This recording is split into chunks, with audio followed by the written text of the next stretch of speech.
Welcome students. तो हमने previous lecture में ये क्वेश्चंस वगैरह कर रहे थे, तो लास्ट क्वेश्चन शायद यहाँ था। इसके बाद यहाँ तक कंप्लीट हो गया था ये। इसके बाद नेक्स्ट हेडिंग डालें।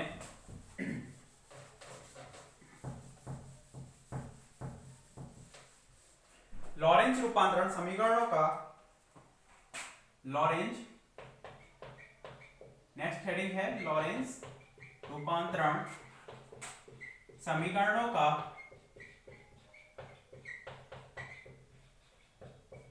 प्रदिश रूप में रूपांतरण, प्रदिश रूप में रूपांतरण।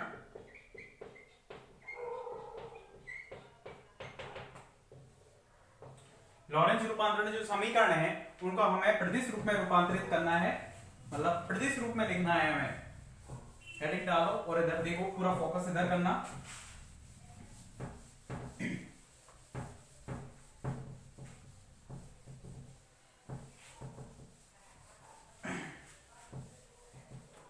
देखो इधर लॉरेंज रूपांतरण समीकरण है, उनको प्रदिश रूप में लिखना है। तो प्रदिश रूप में हम पहले तो जो कोई भी कण है उसकी स्थिति को हम चतुर्भुज में लिखते हैं x y z iota c t से।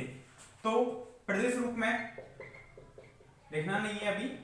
प्रदिश रूप में x को हम किससे रिप्रेजेंट करते हैं? x1 से, y को x2 से, z को x3 से और आयोटा सी टी जो फोर्थ कंपोनेंट है उसको हम रिप्रेजेंट करेंगे x4 से। क्योंकि लॉरेंज रूपांतरण जो समीकरण है, लॉरेंज रूपांतरण समीकरण है जो वो क्या है? x dash equal to gamma x minus v t, यही थी। गामा कितने के बराबर था? 1/√1 माइनस बी स्क्वायर अपॉन सी स्क्वायर। अल्फा लिख दो या फिर गामा लिख दो, बात एक ही, दोनों की वैल्यू बराबर आ रही थी जब हमने इनको डेरिवेट किया था। अल्फा इक्वल टू गामा आ रहा था। तो x dash equal to gamma x minus v t है लॉरेंज रूपांतरण समीकरण, और y dash equal to y, z dash equal to z और t dash equal to gamma t minus के vx अपॉन सी स्क्वायर। ठीक है, इनको बोल दिया हमने इक्वेशन 1, 2, 3 और 4। इस तरह से हमने इनको इक्वेशंस बोल दिया लॉरेंज रूपांतरण समीकरण। अब हमें इनको प्रदिश रूप में रिप्रेजेंट करना है। तो देखें, पहले समीकरण 1 को लेते हैं। समीकरण 1 से x dash equal to gamma x minus के bt, ये थी। तो x डैश इक्वल टू हम लिख देते हैं इसको गामा x माइनस के गामा bt। ठीक है, अब t के संगत जो फोर्थ कंपोनेंट है आयोटा सी टी है, तो हम क्या करते हैं? x dash equal to gamma x minus के गामा b, आयोटा सी का ऊपर नीचे मल्टीप्लाई कर दिया हमने इस तरह से। ठीक है, आयोटा सी टी का तो ऊपर कौन सा कंपोनेंट बन गया? Iota c t. अब इसमें हम, ठीक है, माना v अपॉन सी प्रकाश का वेग और ये वाला है कण का वेग स्मॉल v। इसको अगर इस अनुपात को हम एक मान लेते हैं बीटा के बराबर, मान लिया है, इसको बीटा नाम दे दिया v अपॉन सी को, तब x dash equal to gamma x minus के gamma v upon C. v upon C को हमने कितना नाम दे दिया? बीटा। आयोटा नीचे है, इसको ऊपर ले गए, आयोटा स्क्वायर बनेगा, या इस तरह आयोटा को ऊपर नीचे मल्टीप्लाई कर दिया, iota square minus minus plus हो जाएगा, ये आयोटा रह जाएगा और आयोटा सी टी अपने ब्रैकेट में है ही है। ठीक है, तो यहां से हम लिख सकते हैं इसको x डैश को तो हम किससे रिप्रेजेंट कर देंगे? देखो, ये तो किसमें? s फ्रेम में। और यदि x dash, y dash, z dash, iota c t dash ये होते तो इसको हम रिप्रेजेंट करते x1 से, इसको x2 से डैश में। ठीक है, इसको x3 डैश से और इसको x4 डैश से। तो x डैश है उसको हम रिप्रेजेंट करेंगे किससे? x1 डैश से प्रदिश रूप में। ये करेंगे x1 dash equal to gamma x1 plus iota gamma beta, ये हो जाएगा। और वो कितना हो जाएगा? आयोटा सी टी, उसको हम रिप्रेजेंट करेंगे x4 से। ठीक है, इसको बोल दिया हमने, इसको मत बोलो अभी, ये तो समीकरण हो गई। इसको क्या हम इस तरह से नहीं लिख सकते? या करके x1 dash equal to gamma x1 plus 0 x2 plus 0 x3 plus iota gamma beta x4। इस तरह से नहीं लिख सकते क्योंकि x2 और x3 के गुणांक कितने हैं 0, तो वही आ जाएगा। इसको डाल देते हैं इक्वेशन नंबर 5। ठीक है, नेक्स्ट इक्वेशन है हमारी समीकरण 2, समीकरण 2 से इससे देखते हैं। तो बाई डैश इक्वल टू हमारे पास कितना है बाई, तो बाई डैश को हमें किससे रिप्रेजेंट करना होगा x2 डैश से, और x2 डैश इक्वल टू कितना हो जाएगा x2, इस तरह से। तो इस समीकरण को हम इस तरह से लिख सकते हैं x2 dash equal to 0x1 plus x2 plus 0x3 plus 0x4, क्रमांक से गुणांकों के रूप में हमने इसको लिख दिया क्रम से। ठीक है, 0x1 प्लस x2 क्योंकि x2 का गुणांक 1 है और ये 0 0। ठीक है, तो 0x3 प्लस 0x4 इस तरह से यहां तक लिख दिया। तो पहले हेडिंग डालो और यहां तक लिखो इसको कंप्लीट। देखें हेडिंग के बाद प्रदेश संकेतन में किसी भी कण के निर्देशांकों को, प्रदेश संकेतन में किसी भी कण के निर्देशांकों को निम्न प्रकार से व्यक्त किया जाता है। किसी भी कण के निर्देशांकों को निम्न प्रकार से व्यक्त किया जाता है।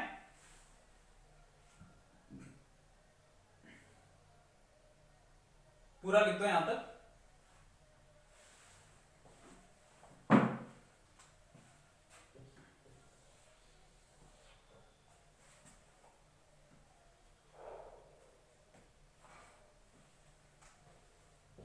इक्वेशन नंबर 6 तक पूरा लिख दो, इधर से उतारो फिर उधर से।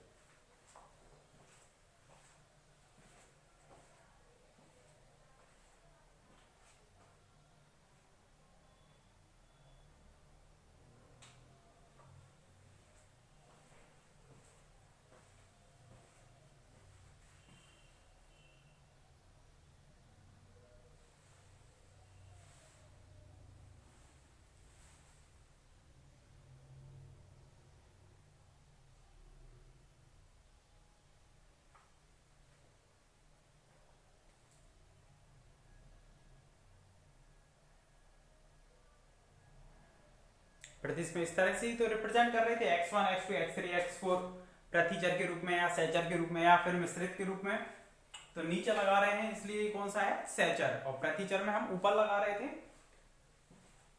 नोटेशंस को, शीर्षांक या पदांक या शीर्षांक और पदांक इस तरह से बता रहे थे वहां पर पूरा।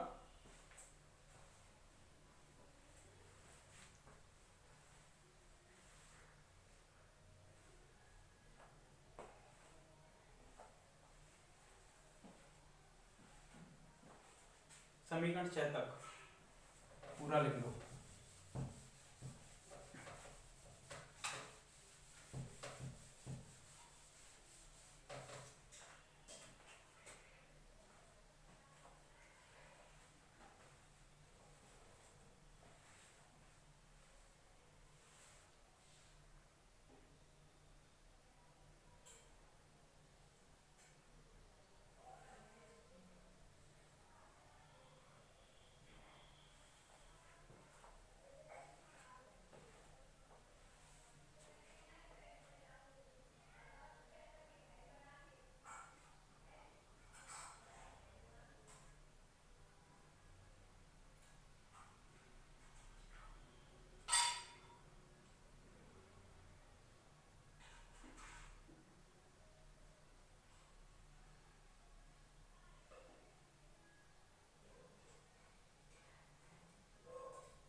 इसके बाद देखो समीकरण 3 से,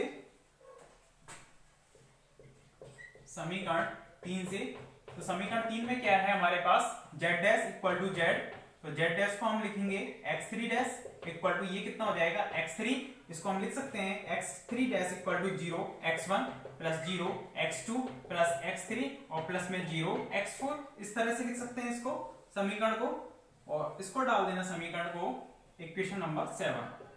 ठीक है, पहले देख लो इकट्ठा फिर कर लेंगे इसको। समीकरण 4 को इसको अच्छे से देखना, समीकरण 4 से तो t dash equal to gamma t minus के vx अपॉन कितना है c स्क्वायर, तो t dash equal to gamma t minus के गामा वी एक्स अपॉन कितना हो जाएगा सी स्क्वायर। इसमें हमें आयोटा सी टी डैश तो एक्स फोर डैश के बराबर था और आयोटा सी टी है वो कितने के बराबर था x4 के बराबर था। तो आयोटा सी का हम क्या करते हैं दोनों तरफ मल्टीप्लाई कर देते हैं, आयोटा सी टी बन जाएगा, इधर आयोटा सी टी डैश बन गया, इधर भी करेंगे तो gamma I V x upon C हो जाएगा। आयोटा सी का मल्टीप्लाई किया सी से सी कैंसिल आउट हो जाएगा। तो आयोटा सी टी डैश को हमने कितना लिख दिया x4 dash equal to gamma x4 लिख दिया माइनस के gamma iota v upon C को हमने कितना लिख दिया v अपॉन सी, इसको हम बीटा लिख देंगे और x इस तरह से लिख दिया। अब इसको थोड़ा सा चेंज करते हैं और x को भी हमने किससे लिख दिया x1 से, ठीक है। यह एक लाइन और बढ़ा लेते हैं पहले, फिर लिख देंगे इसको प्रतिश रूप में। Iota c t dash equal to gamma iota c t minus के आयोटा गामा, इसको बीटा लिख दिया और इसको x लिख दिया। अब प्रतिश संकेतन में लिख देते हैं x4 dash equal to gamma x4 minus के गामा आयोटा बीटा x1। इस तरह से हमने इसको किसमें लिख दिया प्रतिश संकेतन में। अब क्रम से लिख देंगे इसको x4 dash equal to minus के iota gamma beta x1 plus में 0x2 प्लस 0x3 क्योंकि x3 का गुणांक भी नहीं है और प्लस में गामा x4 कितना हो जाएगा प्लस में गामा x4। इसको डाल दिया हमने इक्वेशन नंबर 8। यहां तक लिखो पहले इक्वेशन नंबर 8 तक, ये कंप्लीट कर लिया इधर का आपने।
देखो समीकरण 7 8 हो गए, तो समीकरण 5 6 7 व 8 को मैट्रिक्स फॉर्म में हम लिख सकते हैं। मैट्रिक्स रूप में लिखेंगे इसको, मैट्रिक्स रूप में लिखने पर इनको अगर हम मैट्रिक्स रूप में लिखेंगे तो क्या आएगा बताओ।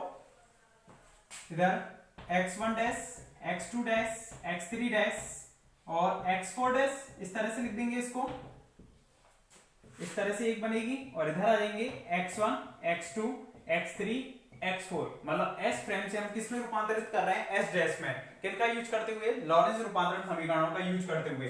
इसलिए हमने इनको क्रम से लिखा था। x1 का गुणांक कितना है गामा, ये जीरो और यहाँ पर कितना आ जाएगा आयोटा गामा बीटा।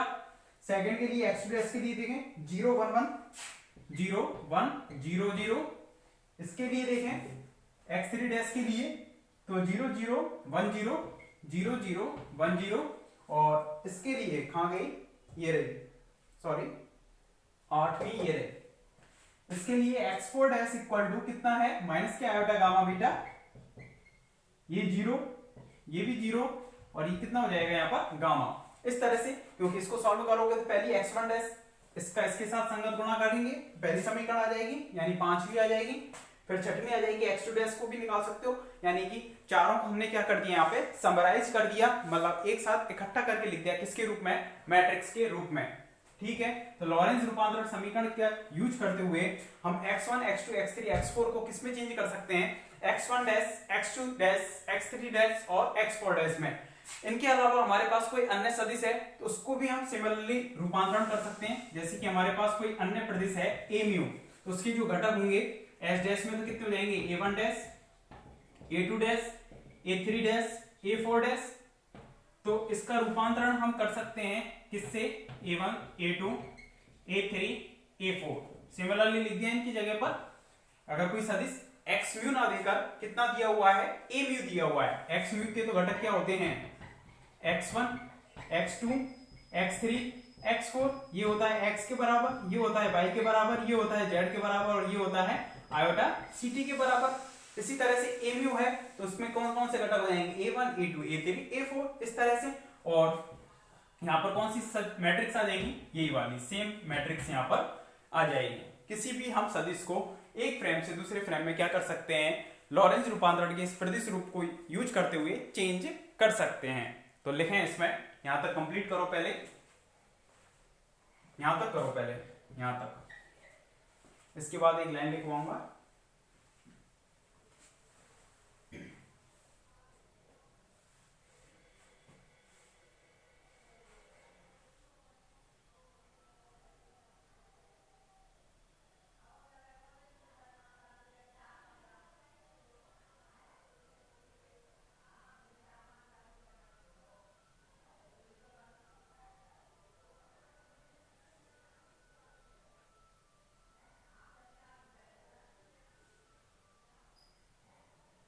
लिखना, उपरोक्त रूपांतरण की तरह चतुर्विम आकाश में, उपरोक्त रूपांतरण की तरह चतुर्विम आकाश में किसी भी चतुर्विम सदिश का रूपांतरण, किसी भी चतुर्विम सदिश का रूपांतरण किया जा सकता है।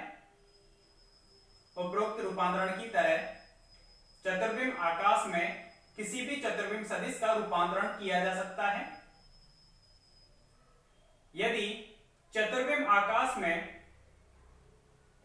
यदि चतुर्विम आकाश में चतुर्विम सदिश a म्यू है, यदि चतुर्विम आकाश में चतुर्विम सदिश a म्यू है,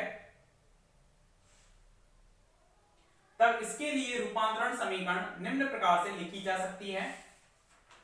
तब इसके लिए रूपांतरण समीकरण निम्न प्रकार से लिखी जा सकती है।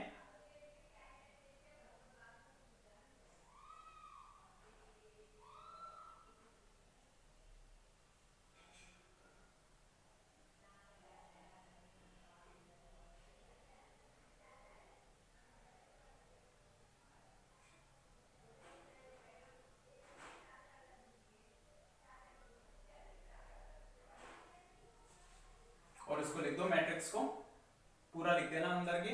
तो इसको हम याद भी रखना है कैसे, मैट्रिक्स को, इसके मुख्य विकर्ण के जो अवयव हैं ये गामा 1 1 गामा है, गामा 1 1 गामा, एक ये वाला आयोटा गामा बीटा है और ये माइनस के आयोटा गामा बीटा। इस तरह से याद करना है, मुख्य विकर्ण के गामा 1 1 गामा, इधर आयोटा गामा बीटा और इधर minus iota gamma beta, other सभी कितने हैं, 0 हैं। इस तरह से इसको याद रखना है।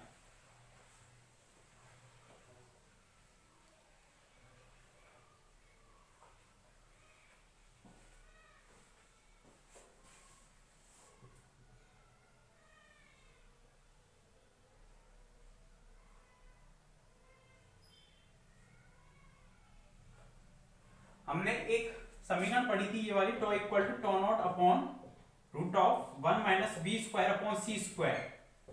इसमें टॉ नॉट तो क्या था, उचित समय अंतराल, जबकि टॉ क्या था, आभासी समय अंतराल। यही था जिसमें हमें कालवृत्ति कह रहे थे कि आभासी जो समय है वो बढ़ता हुआ प्रतीत होगा समय अंतराल। तो उचित समय अंतराल होता है और एक आभासी समय अंतराल होता है।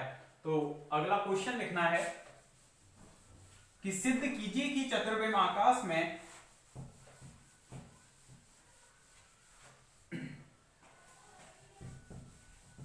सिद्ध कीजिए कि चतुर्बिम्ब आकाश में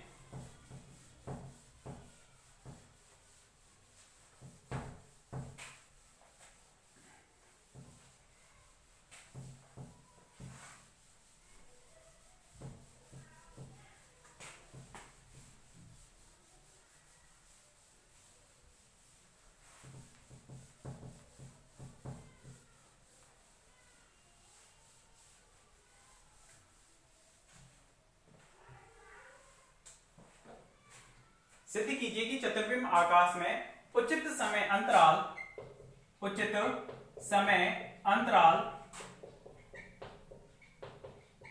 निश्चल रहता है। सिद्ध कीजिए कि चतुर्बिम्ब आकाश में उचित समय अंतराल निश्चल रहता है।